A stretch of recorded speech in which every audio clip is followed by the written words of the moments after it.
I'm Kimberly here, and it's February 24th, Tuesday, officially marking my 11th week post spinal fusion. I had a PLIF, which is a posterior lumbar inner body fusion. For those of you who have been following me, you already know that I was in a mild car accident, and the following week I took a pretty bad fall. So over the last couple of weeks, I haven't been as active as I'd like to be, but I did have the x-ray. I just got last Thursday, and I just got the results of those early today. I do have a screw loose. Ooh, surprise! We already knew that, so I'm demanding my money back on that one, and well, no, I'm just kidding. All right, so they will be able to fix the one in my back. So I think right now my team over at Johns Hopkins is just kind of going through what the options are right now and what tests are going to be required. My doctor did give me an order for an MRI, but for some reason put a hold on that for right now. So I happen to be one of those very high maintenance patients in that, look, I went in and had 2 microdiscectomies after herniating at that same level, L4, L5. And I didn't know anything when I went into either one of them, really. The doctor that was recommended, I got his name after being in the emergency room. I was very lucky. He happens to be one of the top guys right here in the area, so I was in very good hands. He did an excellent job, so there was no issues there. But spinal fusion is a really big commitment. It's a lifelong commitment, and not in a bad way. It's just that you really need to know everything that you can going into it, and that way you have the right expectations for post-surgically. So, for instance, right now, while I would love to do about 20 cartwheels in that direction, and pre-spinal fusion, I was doing all the time. I mean, come on. I won't be able to do that anymore. So, that's kind of a bummer. But no, kidding aside, it's a very serious decision, and it's not one that you come to lightly. It's very scary. It can be very lonely because you're really the only one who can make that decision.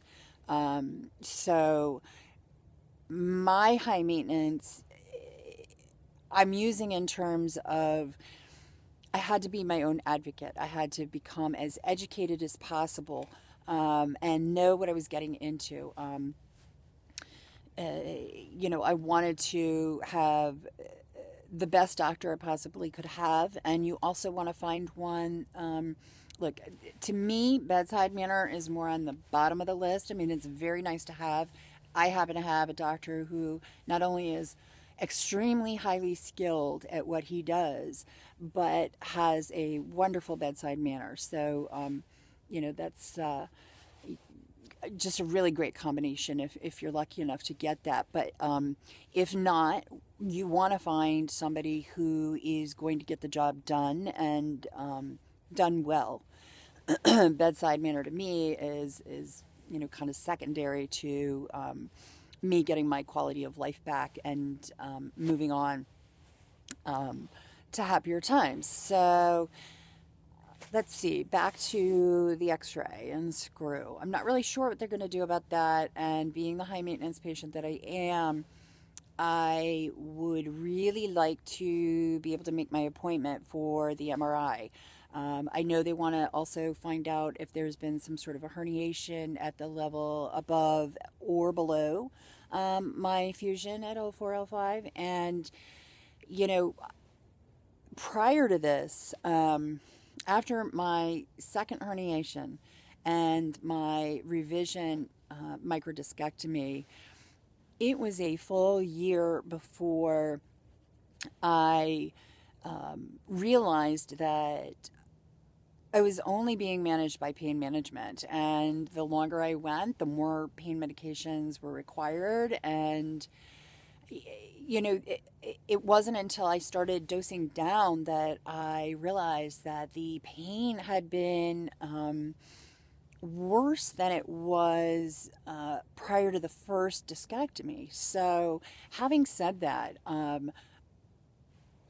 and already been through the very difficult decision to have a spinal fusion, and taking this time off of work, away from friends, and 100% focused on my recovery and the progression, and the fast progression, well, as quickly as one can progress without doing any damage. But I don't have any time to waste, and I'm not waiting another year. I'm not waiting another week. So at this point, I know there's some conversations happening, and I'm sure that my doctor has a legitimate reason for waiting, whether or not they have some other things that they are discussing and not yet sharing with me. But tomorrow I have to meet with my pain management physician again. And I want to stay clear of going down that path like I did over the past year. Now, because I have been treated by the pain management physician for over a year and a half, there's some medications I'm on that need to be medically supervised as I come down and back to nothing. At my 8-week mark, I was so excited because I literally had gone to from a very high amount to control the pain to almost nothing. I'd say maybe 1% of what I'd been taking on a fairly regular basis, even before going to surgery. So I want to get back to that, and I want to get back to it quickly. So part of that is seeing my pain management physician tomorrow and working out a plan. Now, some of that plan may change based on how my Johns Hopkins team decides to rectify some of the issues that I'm having right now. I'm having some nerve pain, the lightning bolts in the left foot, and some muscle spasms where they hadn't been before. Anybody who's gone through this knows what that sounds like. So I am ready to get on with it, and I've emailed my team at Hopkins a couple of times. I was supposed to be starting physical therapy about 2 weeks ago, and I've continued walking. I'm not doing a lot, but I'm doing as much as I can just so I don't lose everything that I've worked for up until this point. So tomorrow I will see my pain doctor and get on that schedule. But if I haven't heard from my team at Hopkins, I will insist on walking out of there with orders from my pain management doctor to have the MRI here locally. And the reason for that is because I don't have any time to waste. It is covered by my insurance based on the fall and what had happened, and it's not going to hurt me. And I just don't and can't afford any delays in my recovery. I am really ready to get back to my life, and I had a glimpse of it. After what happened, it was completely demoralizing, and I granted myself a few days of being in that place, but it is time to get back on track and just move forward. So I will give you guys an update tomorrow to let you know if my team at Hopkins was, decided on having the MRI or not, or if they've decided to bring me in for surgery right away just to fix the one screw issue, or if I have to convince my other doctor, look, I'm not waiting. So one way or the other, I will get an MRI and I will get it quickly. I need to know, I have to know the facts. I've interviewed 2 places for physical therapy. I'd like to get those nailed down, and based on whatever's happened, the rest of the hardware, everything looks good. So, I want to find the right physical therapy services that I can. I've narrowed it down to 2, so let's get on with getting on with it already. So I'm,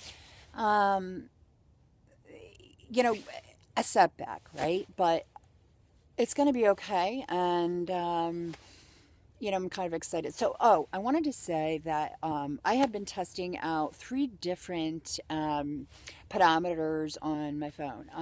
I don't know if anybody else is interested, but I was kind of curious. I installed 3 of them, and I start them up each every day. They are free.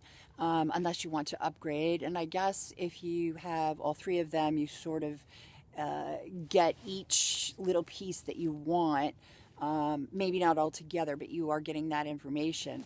I'm going to evaluate them. I'm hoping one of them has a trend report, so I'd like to kind of see how that goes. One of my favorites is steps, and the reason why I like it is because every morning by 8 o'clock, if I haven't been walking, it just says, hey, you did, 10, 12,000 steps yesterday. Just want to let you know. And I like to get that. And a couple of hours later, if you haven't started walking, it says, hey, do you plan on walking today? So that right now is kind of my front runner. Again, maybe even at the end of the 12th week would be a good marking point to give you guys some feedback on what I think about the pedometers that you can have on your phone if you want it. All right, so I am going to go ahead and sign out right now. It's a really cold night, but it's a great walking night. I'm happy to be able to be walking, and I will be thinking about you guys. I posted a discussion. I hadn't planned to, but have started a quasi-blog. Really what it is a repository of information. People had started to come to me via email with one-offs on, how to prep your house, or, what is appropriate for this, which insurance carriers help with that. A lot of lessons learned on my end. I was very prepared and very educated, but there is always stuff you don't know. So it's just going to be a place where I can post all of that.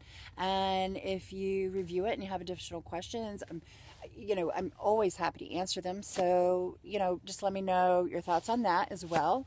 I can't remember where I posted the discussion, but it's somewhere on Kimberly in Real Life. And if you don't see it, you can post your ideas. If you have things to add, please do. I'll look at it and against what I've collected already and add it if it's missing. Anyway, hope everybody has a good night, and I will check in with you again tomorrow. Take care, everybody.